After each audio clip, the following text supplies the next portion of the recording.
বেরিয়ে প্রায় 7 ঘন্টা গাড়িতে এসে আপনাদেরকে দেখার জন্য এত এসেছি। আপনারা যত দূর দূর গ্রাম থেকে এসেছেন, আর মনে হচ্ছে যে পশ্চিমবঙ্গের কোন গ্রামে আমি এসেছি, বাংলাদেশের গ্রামে এসেছি এরকম মনে হচ্ছে। এত দূর আসার যে কষ্ট আপনাদেরকে দেখার পরে আমি সেটা ভুলে গেছি। বাংলা থেকে এত দূরে এসে বাংলাতে কথা বলছি, বাংলায় কথা শুনছি, বাঙালি বাড়িতে মাছ ভাত খেলাম, তো মনে হচ্ছে বাড়িতেই আছি। আপনার থেকে সেরকম মনে হচ্ছে। যাই হোক, অনেকদিন ধরে শুনছিলাম যে পিলিভিটে বহু বাঙালি আছেন যারা উদ্বাস্তু হয়ে এসেছিলেন বহু বছর আগে। আমি আন্দামান নিকোবরে 8.5 বছর ছিলাম সংগঠনের কাজে। আপনারা জানেন আপনাদেরই আত্মীয় স্বজন বহু ওখানে গেছেন, লক্ষাধিক বাঙালি ওখানে গেছেন, বিভিন্ন দ্বীপে দ্বীপে পাহাড়ে জঙ্গলে তারা ওখানে আসেন। তাদেরকে ছেড়ে দেওয়া হয়েছে জঙ্গলে। এখান থেকে তো আপনারা যেতেও পারতেন কলকাতা, ওখান থেকে আসার অবস্থা ছিল না, মাসে 2 মাসে একবার জাহাজ যেত কালাপানির ওপাশে। কিন্তু সেই বাঙালিরা নিজের পরিশ্রমে জঙ্গল কেটে চাষ করে ওখানে বসতি স্থাপন করেছেন। আজকে শিক্ষা দীক্ষা সম্পন্ন হয়েছে, ছেলেমেয়েরা চাকরি করছে, তারা ওখানে প্রতিষ্ঠিত হয়েছে। এরকম উড়িষ্যাতে, মহারাষ্ট্রে, মধ্যপ্রদেশে সব রাজ্যেতে এরকম কলোনি আছে উদ্বাস্তুদের। লক্ষ লক্ষ উদ্বাস্তু ওখানে জীবনযাপন করছেন, নিজের পরিশ্রমে তারা পেরেছেন করেছেন। তাদের হাজারটা সমস্যা আছে, সেই সমস্যা যাতে সমাধান হয় তার জন্য আমরা চেষ্টা করছি। সবচেয়ে বড় সমস্যা, তারা অখণ্ড ভারতবর্ষের নাগরিক ছিলেন, উপাস থেকে এখানে এসেছেন, কিন্তু এই ভারতবর্ষের নাগরিকত্ব এখনো পায়নি। এতদিন ধরে সমস্ত পার্টি তাদের নিয়ে রাজনীতি করেছেন, কিন্তু তাদের এই সমস্যা সমাধানের কথা কেউ বলেননি। কয়েক বছর আগে কলকাতাতে মতুয়া সমাজের তরফ থেকে একটা প্রোগ্রাম ছিল, অনুষ্ঠান ছিল, অবস্থান ছিল। সেখানে সব পার্টির নেতাদের তারা ডেকেছিলেন তাদের বক্তব্য শোনার জন্য, এবং তাদের প্রশ্ন ছিল যে বলুন আপনারা কি আমাদের নাগরিকত্ব দেবেন। সিপিএম, কংগ্রেস, টিএমসি কোন নেতা কিন্তু বলেনি যে আমরা নাগরিকত্ব দেবো বাঙালিদেরকে। আমাদের পার্টির নেতা তথাগত রায় ছিলেন, তিনি এখন ত্রিপুরা নয় মেঘালয়ের রাজ্যপাল আছেন। তিনি বলেছিলেন যে ভারতীয় জনতা পার্টি যদি কোনদিন কেন্দ্রের ক্ষমতায় আসে আমরাই আপনাদের নাগরিকত্ব দেব। এবং আপনারা জানেন গত লোকসভার সময় মাননীয় মোদীজি 14 সালে কলকাতায় গেছিলেন। পশ্চিমবঙ্গের কয়েকটি সভা তিনি বলেছিলেন যে আমরা যদি ক্ষমতায় আসি, বিজেপি যদি সরকার হয়, আমরা সমস্ত উদ্বাস্তু সমাজকে বাঙালিদেরকে নাগরিকত্ব দেব। এবং তিনি প্রধানমন্ত্রী হয়েই 4-5 মাসের মধ্যে একটা নোটিফিকেশন জারি করেছিলেন। কারণ নাগরিকত্বের বিল আনতে হয়, সংখ্যাগরিষ্ঠতা চাই, সেটা আমাদের ছিল না। উনি বলেছিলেন যে ভারতবর্ষের মাটিতে বিশ্বের যেখান থেকে যে হিন্দু আসুক না কেন তাকে কেউ তাড়াতে পারবে না, সেই ভারতবর্ষে থাকবে। এবং এই গত বছর নাগরিকত্ব বিল সংশোধনী বিল, সিটিজেনশিপ অ্যামেন্ডমেন্ট বিল, নাগরিকত্ব সংশোধনী বিল এনে এটা করে দিয়েছেন যে ভারতবর্ষের যেই আসুক যেখান থেকে তারা এখানে নাগরিকত্ব পাবে। লোকসভায় পাস হয়ে গেল, কিন্তু রাজ্যসভায় পাস হয়নি, কারণ আমাদের সংখ্যাগরিষ্ঠতা নাই। যাদের আছে সিপিএম, কংগ্রেস, টিএমসি, তারা কিন্তু বিরোধিতা করছে। যারা এতদিন বাঙালির ভোটে, বাঙালির ভোট নিয়ে, উদ্বাস্তু বাঙালির ভোটে প্রায় 30 বছর কংগ্রেস রাজত্ব করেছে, 34 বছর বাংলাদেশ রাজত্ব করেছে সিপিএম, 7 বছর ধরে টিএমসি আছে। এই লক্ষ লক্ষ উদ্বাস্তু বাঙালি তারা কিন্তু ভোট পেয়েছে। আমাদের কিন্তু ভোট দেননি, এখন দিচ্ছেন, দেবেন এবারে। কিন্তু যারা ওদের ভোট নিয়ে রাজত্ব করেন তাদের নাগরিকত্বের কথা বলেনি, বরঞ্চ উল্টো আজকে যখন নাগরিকত্ব বিল এসেছে এরা সমর্থন করেনি, সেটাকে ঠান্ডা করে পাঠিয়ে দিয়েছিল, জয়েন্ট পার্লামেন্টারি কমিটিতে পাঠিয়েছিল। আমরা জোর করে নিয়ে এসে পাস করিয়েছি, যেহেতু লোকসভাতে মেজরিটি আছে, কিন্তু রাজ্যসভায় নাই, তাই ওখানে পাস হয়নি, তাই আইন হয়নি। কিন্তু জেনে রাখুন 19 সালের নির্বাচনে বিজেপি জিতবে, মোদীজি আবার প্রধানমন্ত্রী হবেন, এবং রাজ্যসভাতে বিল আমরা পাস করে প্রত্যেকটি বাঙালি হিন্দুকে নাগরিকত্ব দেবো। তাই কেউ বিজেপি দেবে, আর কেউ দেবে না। আর কারো দেওয়ার ইচ্ছাও নেই, হিম্মত নাই, কারণ তারা খালি রাজনীতি করে। আসামে 5 জন বাঙালি শ্রমিককে কেউ মেরে ফেলল, হত্যা করলো, কে বা কারা মারলো জানা নেই, ইনকোয়ারি চলছে। কিন্তু আমাদের বাংলার মুখ্যমন্ত্রী একটু লাফিয়ে ঝাঁপিয়ে রাস্তায় নেমে পড়লেন, বাঙালি অত্যাচার হচ্ছে, বাঙালি অত্যাচার হচ্ছে। কিন্তু বাঙালি যখন নাগরিকত্ব দেওয়ার কথা হচ্ছে তখন কেন উনি সমর্থন করছেন না? কারণ ওনার ভোট চাই, রাজনীতি চাই, ওনার বাঙালি ভালো দরকার নেই। তাই ভারতীয় জনতা পার্টি এই কাজটা করবেই। আমিও সেই কথা আপনাদেরকে বলার জন্য এসেছি। বিজেপির ভরসা রাখুন, বিজেপি নাগরিকত্ব দেবে, আর কেউ বাঙালি হিন্দু ভালো চায় না। সেই সংশোধনী বিলেতে বলা আছে অন্য দেশ থেকে কেউ যদি এখানে আসে, এখানে 12 বছর থাকার পরে সে নাগরিকত্বের জন্য দরখাস্ত করতে হবে, যা আমাকে দেওয়া হবে। এখন পাল্টে বলা যে 6 বছর থাকলে সে নাগরিকত্বের জন্য অ্যাপ্লাই করতে পারবে। শুধু তাই না, যদি বাংলাদেশ থেকে পাকিস্তান থেকে কেউ আসে পাসপোর্ট নিয়ে, ভিসা নিয়ে, সে বলে আমি আর ফিরবো না, আমি থাকতে চাই, তাকে দেওয়া হবে নাগরিকত্ব। যদি তার কাছে কাগজপত্র না থাকে, ভিসা পাসপোর্টও না থাকে, সেও আপিল করবে, তাকেও থাকতে দেওয়া হবে। কারণ আমরা জানি ওপার বাংলা থেকে কিভাবে আমরা এসেছি। এমন কোন পরিবার নাই সেই লক্ষ লক্ষ পরিবারের মধ্যে যার উপর অত্যাচার হয়নি, যে বাড়ির মা বোনদের গায়ে হাত পড়েনি, তাই রাত্রেবেলা হেরিকেন জ্বালিয়ে দিয়ে চলে আসতে হয়েছে, যারা কেউ জানতে না। বাড়িতে রেডিও জ্বালিয়ে দিয়ে পালিয়ে আসতে হয়েছে, যারা কেউ জানতে না। তারপর শান্তিতে আসতে পারিনি আমরা।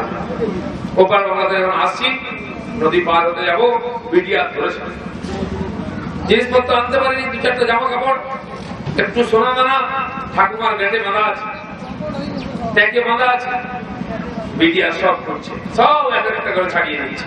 জানেন এখানে অনেকে ছোট ছিলেন, বসে আছে, মায়েরা মাসিমারা আমাদের আছেন, কি অবস্থা গেছে। সব নেওয়ার পরে বলে এতদিন তো শাশুর বাড়ি ছিলেন, বাপের বাড়ি যাইতে আছেন, হয় কিনা? শাশুর বাড়িতে অনেকদিন রইলেন, বাপের বাড়ি যাইতে আছেন। তারপরে কি বলছে, সব নেওয়ার বলছে মাইয়াদের দিয়ে আসেন। যুবতী মেয়েকে নিয়ে আসছিল, বোনকে নিয়ে আসছিল, তাকে নিয়ে গেছে, তার মুখ আর কোন দেখতে পাইনি আমরা। পৃথিবীতে খুব কম জাতির উপর অত্যাচার হয়েছে। তারপরে বন জঙ্গল পার হয়ে পাশে এলাম, রেললাইনের ধারে, রাস্তার ধারে, জলার মধ্যে বছরের পর বছর থেকেছি একটা ঝুপড়ি ঘর করে। ছেলে মেয়েদের কোমরে কাপড় নেই, পেটে খাবার নেই, বউর গায়ে কাপড় নেই, কি করবে একটা মানুষ? পাগল মতো ছুটে বেরিয়েছে ভিখারির মতো এদিক থেকে ওদিক, এদিন আমরা দেখেছি। তারপরে দেখুন, যে বাঙালির মান সম্মান, মা বোনের ইজ্জত, ধর্ম রক্ষার জন্য কাছে এলো, সে তাকে আর কেউ বাঙালি বলছে না। যারা ত্রিপুরাতে চলে গেছে ওই দিক থেকে, ত্রিপুরা গিয়ে তাকে কেউ বাঙালি বলে না, বলে অনুপজাতি। উপজাতি, অনুপজাতি, বাঙালিরা অনুপজাতি হয়ে গেছে। যারা আসামে গেছে তারাও বাঙালি বলে পরিচয় দিতে পারছে না, তারা ওখানে বিদেশি হয়ে গেছে। যারা পশ্চিমবাংলায় এসেছে তারাও বাঙালি নয়, তারা ওখানে বাঙাল হয়ে গেছে। এই জন্যই আমরা লড়াই করেছিলাম, ঘর বাড়ি ছেড়েছিলাম। আপনি ভাবুন, যখন দেশ স্বাধীন হয়েছিল, এই বাঙালি জাতির বাড়ি বাড়ি থেকে ছেলে ঝাঁপিয়ে পড়েছিল। তখন ঠাকুর তো আমাদের যুবক ছিলেন, তিনি গেছেন দেশ স্বাধীন করার জন্য, বন্দে মাতরম বলে বিনয় বাদল দিনেশ লড়াই করে, তার সঙ্গে দেশ স্বাধীন হয়ে গেল। সবাই ভাবলো যাক দেশ স্বাধীন হয়েছে, এবারে একসঙ্গে থাকবো। কিন্তু 1947 সালে 14 আগস্ট রাত 12টার সময় স্বাধীন হলো, পাকিস্তান আগে হয়ে গেল। তারপরের দিন ভারত হলো। সকালবেলা উঠে দেখি আমরা ভারতীয় নেই, আমরা পাকিস্তানের নাগরিক হয়ে গেছি। কি হয়েছে কিনা? পূর্ব পাকিস্তান, পশ্চিম পাকিস্তান। এখন লড়াই করার পরে বিদেশি হয়ে গেলাম, আর ভারতীয় হতে পারলাম না। আবার 70-72 আবার লড়াই শুরু হলো, জয় বাংলা।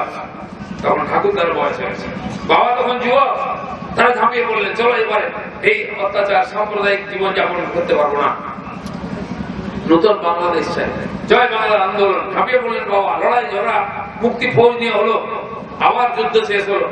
যাক ভাবলাম, যাক বাবা স্বাধীন হয়ে জীবনযাপন করতে পারবো।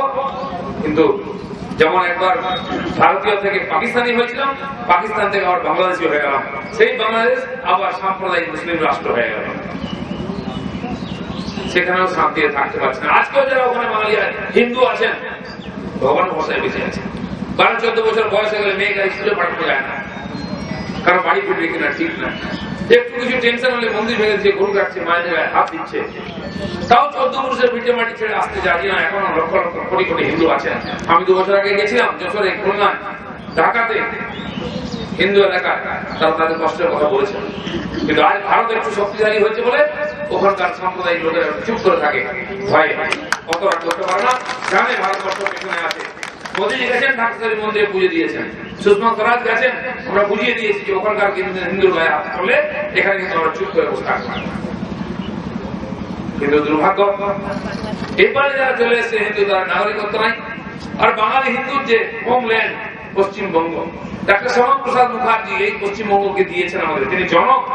যখন জিন্না বলেছিল নো পাকিস্তান উইদাউট ক্যালকাটা, কলকাতা ছাড়া আমি পাকিস্তান নেবো না, পুরো কলকাতাও নিতে চেয়েছিল। শ্যামাপ্রসাদ বললেন, তুমি যদি বাপের বেটা হয়ে থাকো তাহলে কলকাতা নিয়ে দেখো, আমিও লড়ছি। উনি বলেছিলেন তুমি ভারতকে ভাগ করেছ, আমি পাকিস্তানকে ভাগ করে দেখাবো, এবং পূর্ব পাকিস্তান থেকে ভেঙে নিয়ে এই পশ্চিমবঙ্গ বানিয়েছিলেন। এটা হিন্দু বাঙালির হোমল্যান্ড। দুর্ভাগ্য, সেই সময় দেশ স্বাধীন হওয়ার পরে ওখানে 19% মুসলমান ছিল পশ্চিমবাংলায়, আজকে 30% হয়ে গেছে। 5 জন মাত্র প্রথমবার মুসলিম এমএলএ হয়েছিল, আজকে 60 জন হয়েছে। একটা জেলা মুর্শিদাবাদ খালি হিন্দু মুসলিম মেজরিটি ছিল, কারণ ওইটা না নিলে উত্তরবঙ্গ দক্ষিণবঙ্গ আলাদা হয়ে যাবে। আজকে উত্তর দিনাজপুর, মালদা, মুর্শিদাবাদ সব হিন্দু মুসলিম মেজরিটি হয়ে গেছে, উত্তর ত্রিপুরা হতে যাচ্ছে। কি অবস্থা আছে? আর খালি ভোটের জন্য ওপার থেকে মুসলিম অনুপ্রবেশকার থেকে নিয়ে আসছেন দিদিমণি, রোহিঙ্গাদের নিয়ে আসছেন, যেটা মায়ানমার থেকে তাড়িয়ে দিয়েছিল বাংলাদেশে এসে, বাংলাদেশ মুসলিম রাষ্ট্র অসত্য মুসলিমদের নাই তাড়িয়ে দিয়েছে, কিন্তু উনি নিয়ে এসে থাকার জায়গা করেছেন, ক্যাম্প করেছেন, থাকার ব্যবস্থা করেছেন। কেন? খালি ভোটছে। তাই আপনারা যেমন এখানে আছেন কষ্টের মধ্যে, পশ্চিমবঙ্গ ভালো নয়। পশ্চিমবঙ্গকে পশ্চিম বাংলাদেশ তৈরি করার চক্রান্ত চলছে, তার বিরুদ্ধে আমরা লড়াই করছি। ঠিক বলেছেন আমাদের এখানকার নেতা। আপনি ভাবুন যে পশ্চিমবঙ্গে 1000 বছর ধরে দুর্গা পূজা হয়ে আসছে, সে দুর্গা পূজার বিসর্জনের জন্য হাইকোর্টে যেতে হয় আমাদের অনুমতি দিতে। পরপর 2 বছর হয়েছে। কারণ কি? মহরম আর দুর্গা পূজা একসঙ্গে পড়েছিল। মহরম তো হয়ে আসছে, দুর্গা পূজা হয়েছে, কেউ তো বাধা দেয়নি। আজ কেন দুর্গা পূজার বিসর্জন বন্ধ করে মহরম করতে হবে? তার জন্য কোর্ট থেকে অর্ডার আনতে হচ্ছে। 60 বছর ধরে একটা স্কুলে সরস্বতী পুজো হয়ে আসছে, সেই সরস্বতী পুজো বন্ধ করে দেওয়া হয়েছে। কেন? না নবী দিবস হবে। এটা কি বাংলাদেশ হয়ে গেছে? কোথায় বাস করছি আমরা? আর কে করছে এটা? সেই মমতা ব্যানার্জি, একটু মহিলা, প্রথম মহিলা মুখ্যমন্ত্রী। তার রাজত্বে পশ্চিমবাংলায় নারী পাচারের সংখ্যা সবচেয়ে বেশি, শিশু পাচার সবচেয়ে বেশি, বাড়িতে মহিলাদের হিংসা, মহিলাদের ধর্ষণ রোজ হচ্ছে। ওখানে মহিলাদের কোন সুরক্ষা নেই। 8 থেকে 80 বছরের কোন মহিলা আজকে সুরক্ষিত নেই পশ্চিমবাংলায়। আমরা যারা এখানে বাঙালিরা আছেন, পশ্চিমবঙ্গ যদি শক্তিশালী হয়, কারণ আপনাকে বাংলার লোক বলেই লোকে জানবে, আপনি যেখানে যাবেন যাই করুন, আপনার ভাষা, আপনার সংস্কৃতি সব, আর সেটা ধরে রাখতে আমাদের বাঙালি হিসাবে, কারণ আমরা গর্বিত। হাজার শত শত মহাপুরুষ দিয়েছে বাংলা, তার জন্য সারা দেশের নাম দুনিয়াতে প্রচার হয়েছে। বিবেকানন্দ, নেতাজি, রামমোহন, রামকৃষ্ণ, এদের শ্যামাপ্রসাদ, এদের নাম দুনিয়ার লোক জানে, বাংলার সন্তান। কিন্তু যে শিক্ষা থেকে এই সন্তানরা তৈরি, সে শিক্ষা ব্যবস্থা নষ্ট হয়ে যাচ্ছে। স্কুল কলেজে পড়াশোনা নেই, মাস্টার নেই, কলেজে ইউনিভার্সিটিতে মারপিট হচ্ছে, খুন খারাপি হচ্ছে, খালি ক্ষমতা চাই, ভোট চাই, আর কিছু না। ধীরে ধীরে রসাতলে চলে যাচ্ছে। একসময় সারা ভারতের লোকে চাকরি করতে যেত পশ্চিমবাংলায়, এখন পশ্চিমবাংলায় ছেলে পুলে পালাচ্ছে বাংলা থেকে, গুজরাটে, মহারাষ্ট্রে, রাজস্থানে, দিল্লিতে, কর্ণাটকে চলে যাচ্ছে। এই অবস্থা, আইন শৃঙ্খলা বলে কিছু নেই। প্রত্যেক জেলায় জেলায় বোমা বিস্ফোরণ হচ্ছে, বোমা বন্দুকের কারখানা। সারা দেশ শান্ত হয়ে গেছে, কোথাও মাওবাদী টেররিস্ট নাই, কোথাও বোম বন্দুক নাই, কিন্তু পশ্চিমবাংলায় আছে। কারণ 225 কিলোমিটার, 2225 কিলোমিটার যে বাংলাদেশের সঙ্গে পশ্চিমবাংলার সীমা, সেটা কোনো সুরক্ষা নাই। এ পাশ থেকে গরু যাচ্ছে, হাজার হাজার গরু, সমস্ত উত্তরপ্রদেশ, হরিয়ানা থেকে, উড়িষ্যা, ঝাড়খণ্ড, বিহার থেকে গরু যাচ্ছে, আমাদের ওখানে পার হয়ে যাচ্ছে। আর নেতারা টাকা খাচ্ছে পুলিশের সঙ্গে হাত মিলিয়ে। হচ্ছে চাল, ডাল, তেল, নুন, সার, কি যাচ্ছে না, ওষুধপত্র সব যাচ্ছে ওখানে। নেশার জিনিস আসছে, জালি টাকা আসছে, সারা ভারতবর্ষে ছড়িয়ে পড়ছে সিমি, জামাত, আল কায়দার উগ্রপন্থীরা। ফলে পশ্চিমবঙ্গ সুরক্ষিত নাই বলে ভারতও সুরক্ষিত নয়। তাই ভারতের সুরক্ষার জন্য পশ্চিমবঙ্গের পরিবর্তন চাই, পশ্চিমবঙ্গের সুরক্ষা চাই। আর সুরক্ষা তখনই হবে যদি ওখান থেকে এই যে অশুভ শক্তি আছে তারা দূর হয়। এদের কাছে দেশ নাই, ধর্ম নাই, কিছু নাই, কেবল রাজনীতির ক্ষমতা আছে।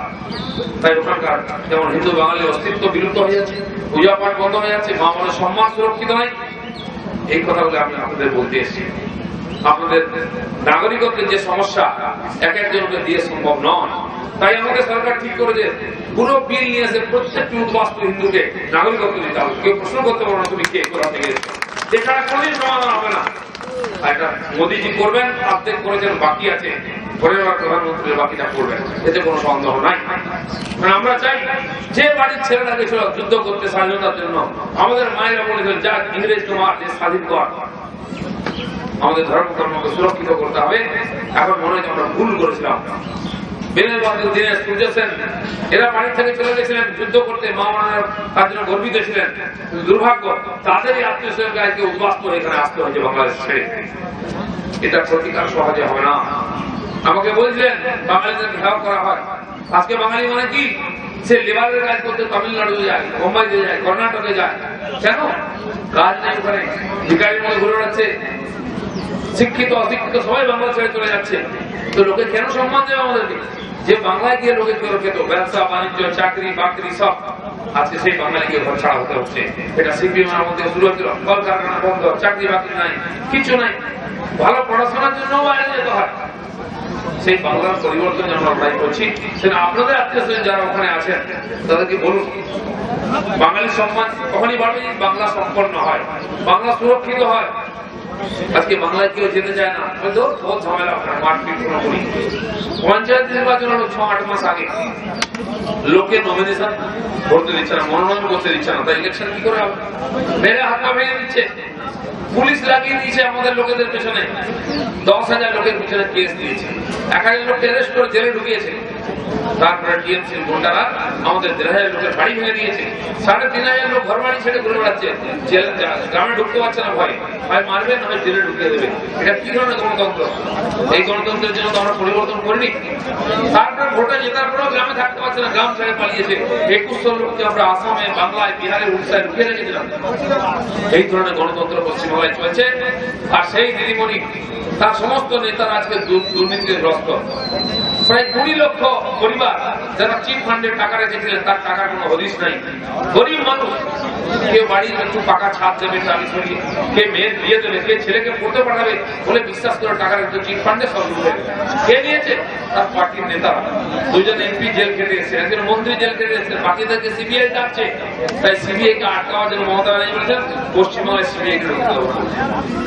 একজন IPS officer Rajeev Kumar, police commissioner, তাকে সিবিআই ডেকেছে যে তুমি কোথায় ফাইল দেখেছো, কি করছে বলো। সে আসছে না। সিবিআই অফিসাররা রবিবারের দিন তার বাড়িতে যাচ্ছিলেন, তার সঙ্গে কথা বলতেছি, তাকে জিজ্ঞেস করতে, যেহেতু আসছে না। পুলিশ ডেকে সেই সিবিআই অফিসারকে অ্যারেস্ট করিয়েছে। আপনারা জানেন সারা ভারতবর্ষে যে দুর্নীতি করে, চুরি করে, সিবিআই থেকে অ্যারেস্ট করে। আর পশ্চিমবঙ্গের পুলিশ সিবিআই অফিসারকে অ্যারেস্ট করে থানায় আনবে, এটাও দেখতে হবে। আর সেই অফিসারকে বাঁচাবার জন্য দিদিমণি তার বাড়ি চলে গেছেন, তারপরে গিয়ে রাস্তায় ধর্ণা দিচ্ছেন। একজন মুখ্যমন্ত্রী একটা দাগি অফিসারকে বাঁচাবার জন্য রাস্তায় ধর্ণা দিচ্ছেন। এই বাঙালির সম্মান।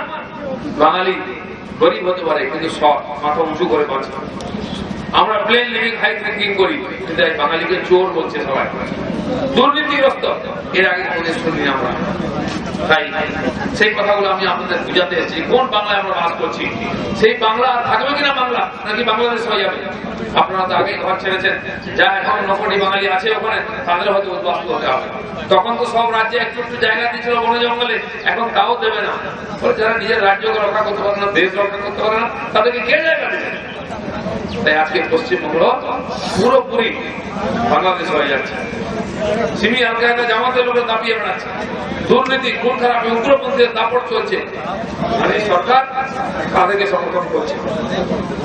তাই এই যে নির্বাচন আসছে, যেমন এখানে দেশ প্রেমিক শক্তিশালী সরকার হোক, দিল্লিতে পশ্চিমবঙ্গের পরিবর্তন হোক। কারণ অনেকদিন পরে একজন নেতাকে আমরা পেয়েছি, তিনি নরেন্দ্র মোদী। তিনি যেমন দেশকে শক্তিশালী করেছেন, আর্থিক দিক দিয়ে, সামাজিক দিক দিয়ে, সব দিক দিয়ে, সেরকম বিশ্বের মাঝখানে দেশের সম্মান বাড়িয়েছে। আজকে আমাদের সীমা নিয়ে কেউ কিছু করতে পারে না, গুলি মারলে আমরা গোলা মেরে দিচ্ছি। 42 জন জওয়ান মারা গেছেন, সারা দেশে একদম গরম হয়ে গেছে, লোককে বদলা চাই। আর 100 ঘন্টার মধ্যে যে চক্রান্ত করেছিল তাকে মেরে দিয়েছে আমাদের সেনারা। আর যেখানে চক্রান্ত হয়েছিল পাকিস্তানের, যেখানে 12 দিনের মধ্যে আমাদের সেনাদের স্বার্থ শান্তি শেষ হওয়ার আগেই আমাদের বায়ুসেনা গিয়ে ওখানে বম মেরে তাদের ঘাঁটিগুলো গুলিয়ে দিয়েছে। এর আগে কেউ করতে পারেনি, এটা মোদীজি করতে পেরেছে। কোন রকম সমঝোতা নেই দেশের শত্রুদের সঙ্গে। যারা আজকে অনেকে প্রশ্ন তুলছে, কেন হাঙ্গামা হলো, কেন হামলা হলো, কতজন মারা গেছে, সারা দেশ যখন বলছে বদলা চাই, আমাদের দিদিমণি বলছেন কেন হামলা হলো, কার হয়ে কথা বলছেন? এরকম মুখ্যমন্ত্রী থাকলে ইমরান খানের দরকার নেই, ইনি যথেষ্ট আছেন দেশকে সর্বনাশ করার জন্য। সারা দেশ যখন লড়াই করছে এক হয়ে যে পাকিস্তানের দাম ভেঙে দিতে হবে, তখন প্রশ্ন করছেন কংগ্রেসের রাহুল গান্ধী, আপের কেজরিওয়াল আর টিএমসির মমতা ব্যানার্জি। তারা পাকিস্তানের হয়ে কথা বলছেন, পাকিস্তানের টিভিতে তাদের বক্তব্য শোনাচ্ছে। কেন? এরা ওনার হয়ে কথা বলছেন। তো দেশের মধ্যেই শত্রু লুকিয়েছে, বিদেশের সঙ্গে কি লড়বেন আপনি? এনারা এইভাবে আজকে দেশকে বিভাজন করে জাত আর ধর্ম ভিত্তিতে দুর্বল করে রেখেছেন। আর যখন দেশ এক হচ্ছে, শক্তিশালী হচ্ছে, তখন তারা উল্টো গাইছেন। তাই এইবারের নির্বাচন খুব গুরুত্বপূর্ণ আছে। গতবারে সারা দেশের লোক দুর্নীতির বিরুদ্ধে লড়াই করেছিল, ভোট দিয়েছিল। তাই মোদীজি মাত্র 31% ভোট পেয়ে প্রধানমন্ত্রী হয়েছিলেন। কিন্তু উনি বলেছিলেন না খাওঙ্গা না খানে দোঙ্গা, 1 পয়সা দুর্নীতি কাউকে করতে দেননি। 1 পয়সা না। আমাদের 1500 মতো এমএলএ আছে, 350 এমপি আছে, হাজার হাজার লক্ষ লক্ষ পঞ্চায়েত, জেলা পরিষদ, কর্পোরেশন আছে। কারো বিরুদ্ধে কমপ্লেন নেই, কারো বিরুদ্ধে কোনো অভিযোগ নেই, কোনো তদন্ত হয় না, কারো জেল হয় না, কারো বেল হয় না। কেন? বিজেপি আলাদা পার্টি উইথ ডিফারেন্স। আমরা দুর্নীতি বন্ধ করেছি, তাই আজকে গরিব মায়েদের বাড়িতে গ্যাস যাচ্ছে। যে মহিলার মনে ভাবেনি যে গ্যাস রায়তা জ্বালিয়ে রান্না করবে, তার স্বামী দিতে পারেনি, তার ছেলে দিতে পারেনি, তার বাড়িতে মোদীজি গ্যাস পৌঁছে দিয়েছে। যে সারা জীবন টালির বাড়ি, খড়ের বাড়িতে রয়েছে, ভাবেনি কোনদিন পাকা বাড়ি করবেন, তার বাড়িতে মোদীজি ছাদ দিয়ে দিয়েছে। যে বাড়ির মারা বোনেরা বনে জঙ্গলে যেতেন শৌচকর্মের জন্য, আজকে সেই বাড়িতে পাকা পায়খানা তৈরি করেছে নরেন্দ্র মোদী করেছেন। প্রত্যেকটি মহিলার জন্য, প্রত্যেকটি যুবকের জন্য, খেটে খাওয়া মানুষ, কৃষক, চাষের জিনিসের দাম বাড়িয়েছেন উনি, উৎপাদন মূল্যের 1.5 গুণ। 1750 টাকা পার কুইন্টাল ধান এর আগে কেউ করতে পারেনি, 1200 ছিল। মোদীজি করেছেন যাতে কৃষকদের কষ্ট না হয়, আত্মহত্যা না করে, সেই জন্য ফসলের দাম বাড়িয়েছেন। সমস্ত রকমের সুবিধা দিয়েছেন। আয়ুষ্মান প্রকল্প হয়েছে, একটা পরিবার 5 লক্ষ টাকা পাবে। চিকিৎসা কত খরচা আমরা জানি, বড় হসপিটালে গেলে আগে টাকা জমা দিতে হয়। একটা হার্ট অ্যাটাক হয়ে গেলে আপনি যদি 20,000 টাকা জমা না দেন, আপনি নাড়িটাও দেখবে না, অক্সিজেনটাও চড়াবে না। কোথা থেকে পাবে গরিব মানুষ পয়সা? তাই ঠিক করেছেন একটা পরিবারকে 5 লাখ টাকা দেওয়া হবে। আপনি ভর্তি হন, আসার সময় আপনি কার্ডের নকল দিয়ে সই করে চলে আসুন, সরকার টাকা পাঠিয়ে দেবে। আমাদের মুখ্যমন্ত্রী বাংলার বলছে না, আমরা ওটা নেবো না। গরিব মানুষের কাজ করতে দেবেন না। কেন করতে দিচ্ছেন না? উনি বলছেন আমরা দেবো। পশ্চিমবাংলার মানুষকে চিকিৎসা করতে উড়িষ্যায় যেতে হয়, ভেলোরে যেতে হয়, মুম্বাইতে যেতে হয়, চেন্নাই যেতে হয়। ওখানকার হসপিটালে তো আপনার কার্ড চলবে না, ওখানে তো মোদীজির আয়ুষ্মান কার্ড চলবে। উনি মানুষকে কোনো সুবিধা পেতে দেবেন না, দুর্নীতি করে লুট করে খেয়ে নিচ্ছেন। তাই ওখানকার পরিবর্তন দরকার। আর বাংলায় যদি পরিবর্তন না হয়, বাঙালির সম্মান বাড়বে না। তাই আমাদের বাঙালির সম্মানের জন্য, সুরক্ষার জন্য বাংলায় পরিবর্তন, বাংলার উন্নয়ন দরকার আছে। একদিন বাংলা সবাই এগিয়েছিল সব রাজ্যের চাইতে, আজকে পিছিয়ে যাচ্ছে, বাকি রাজ্যগুলো এগিয়ে যাচ্ছে। মধ্যপ্রদেশ, ছত্তিশগড় গরিব রাজ্য ছিল, জঙ্গল, আজকে সেখানকার জীবনযাত্রা আমাদের চেয়ে উন্নত হয়ে গেছে। কি করে হলো? দুর্নীতি নাই, লুটপাট নাই। এত টাকা পাঠাবার পর কাজ হচ্ছে না। স্কুল আছে, টিচার নেই, হসপিটাল আছে, ডাক্তার নেই, থানা আছে, পুলিশ নাই, সিভিক পুলিশ চালাচ্ছে, 999 চলছে। মানুষের সুরক্ষা নেই, মা বোনের সম্মানের সুরক্ষা নেই। এভাবে চলতে পারে না। তাই বাংলার পরিবর্তনে আমরা লড়াই করছি। আর আমাদের উপর অত্যাচার হচ্ছে। আমার উপরে 10 বার আক্রমণ হয়েছে, 3-4 বার আমার গাড়ি ভাঙা হয়েছে। আমাকে সুরক্ষা দেওয়া হয়, সমাজে বেরোতে পারবো না, কথা বলতে পারবো না। এটা কি দেশ হয়ে গেছে? এখানে চিন্তা হয়, মেরে ফেলছে। গত 6-7 মাসের মধ্যে আমাদের 40 জন কর্মীকে হত্যা করেছে টিএমসি গুন্ডারা। এখন যত গুন্ডা, বদমাশ, চোর, ডাকাত সব টিএমসি পার্টিতে ঢুকে গেছে। তারাই লুটপাট করছে, কিছু বললে মেরে দেবে। পুলিশ চুপ দাঁড়িয়ে থাকে, কিছু করার নাই। এরকম অপশাসন, অব্যবস্থা চলছে। তাই পশ্চিমবঙ্গের পরিবর্তন আমরা লড়াই করছি। আপনাদের সহযোগিতা দরকার আছে। কারণ আপনারাও চাইবেন যে মূল বাংলা একবার যাই, একবার দুর্গা পুজোর সময় যাই, একবার কালী পুজোর সময় যাই। সেখানে যে আপনার মনে হয় রাস্তায় ধরলে চিন্তাই হয়ে যাবে, চুরি ডাকাতি হয়ে যাবে, মা বোনদের গায়ে হাত পড়বে। আপনি কি আর বাংলায় যাবেন? নিজেকে বাঙালি বলবেন, বাংলায় যেতে পারবেন না, এ তো হতে পারে না। আর এখানকার যা সমস্যা আছে, আমাদের পার্টির লোকাল লিডার এসছেন, আমিও আমাদের নেতাদেরকে বলবো, যা যা সমস্যা এখানকার সাধারণ মানুষের, আমি শুনছিলাম সবার কাছ থেকে, এই সমস্যা সব জায়গায় কম বেশি আছে। কিন্তু এখানে এত বিরাট সংখ্যায় বাঙালি সময় থাকার পরেও তাদের অনেক প্রাথমিক অধিকারগুলো মেনটেন হচ্ছে না। সেগুলো যাতে হয়, আমি এখানকার সরকার বা প্রতিনিধি বা নেতাদের সঙ্গে কথা বলবো, যাতে আগামী দিনে আপনারা বিজেপির ভরসা করতে পারেন যে হ্যাঁ, ঠিক লোককে ভোট দিয়েছি, ঠিক কাজ হয়েছে, সেরকম কাজ যাতে হয় তার জন্য আমি কথা বলবো। সেজন্য আমি একবার আপনার সঙ্গে দেখা করার জন্য, এই জায়গাটা দেখার জন্য, যেখানে আপনারা এত বছর ধরে কষ্ট করে আছেন, আসার ইচ্ছা ছিল, এসেছি। আপনাদের মধ্যে নিজেকে পেয়ে খুব খুশি, আনন্দ হয়েছে, খুব আনন্দিত হয়েছি। এত দূর আসার যে কষ্ট, সেটা আমার খুশি হয়ে গেছে। সবাই এখানে এত কষ্টের মধ্যে হাসি মুখে আছেন, সবাই দেখা করতে এসছেন, সেই জন্য সবাইকে আরেকবার ধন্যবাদ। ভারত মাতা কি জয়।